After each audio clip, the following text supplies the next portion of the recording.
जिंदगी को गुजार रही है, वो कपड़ा जगह जगह से फट गया है। जब मैं घर के अंदर दाखिल होता हूँ तो मेरी निगाहें हया के मारे झुक जाती है। कहा बेटा फिर क्या चाहते हो? कहा मैं अपने चचा के पास गया था एक चादर के लिए, मगर चचा ने मदद नहीं की है। दूसरे चचा के पास गया था, उन्होंने भी मदद नहीं की है। अपने बाप के दोस्तों के पास गया था, उन्होंने भी मदद नहीं की है। सभी ने हमारी गरीबी का मजाक उड़ाया है, हमारी यतीमी का मजाक उड़ाया है। हम करें तो क्या करें, हम जाएं तो कहाँ जाएं? हम अपनी माँ को देखना चाहते हैं, अपनी माँ से प्यार करना चाहते हैं, अपनी माँ को ममता भरी निगाह से मेरी माँ मुझे देखे और मैं अपनी माँ से प्यार करना चाहता हूँ। अपनी माँ को नजर उठा के देखता हूँ मगर निगाहें झुक जाती है क्योंकि जगह जगह से कपड़ा फटा हुआ है। मैं करूँ तो क्या करूँ? वो मुसलमान शख्स कहता है, वो साहबे रसूल मुस्कुराते हैं और जब बेटे ने मुस्कुराता देखा तो कहा देखा तुम भी हमारी गरीबी का मजाक उड़ाने आए हो,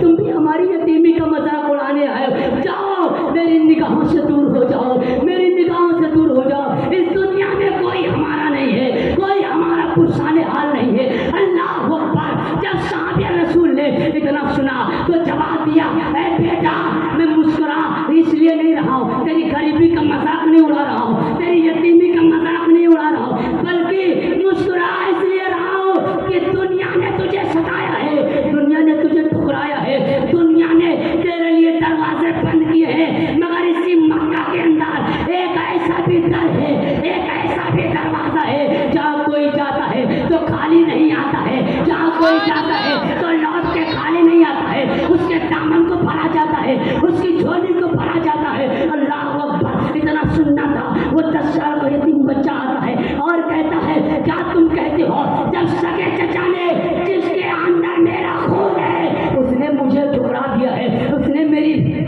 गरीबी का मजाक उड़ाया है, मेरी यतीमी का मजाक उड़ाया है, तो भला मक्का के अंदर कौन है जो मुझे समझेगा, मेरी गरीबी को समझेगा, मेरी यतीमी को समझेगा? तो वो शख्स कहता है, वो साहबे रसूल कहते हैं, वो मुसलमान शख्स कहता है, बेटा परेशान होने की जरूरत नहीं। इसी मक्का के अंदर एक बहुत खूबसूरत शख्स रहता है, बहुत हसीन और जमील शख्स रहता है, जिसका चेहरा वद्दुहा है, जिसकी जुल्फे वल्लैल है, जिसके बारे में रब ने फरमाया जिसके नूर होने की गवाही रब्बे काबा ने कुरान मुकद्दस में दी, कद जाकुम मिनल्लाहि नूर, जिसके बारे में रब ने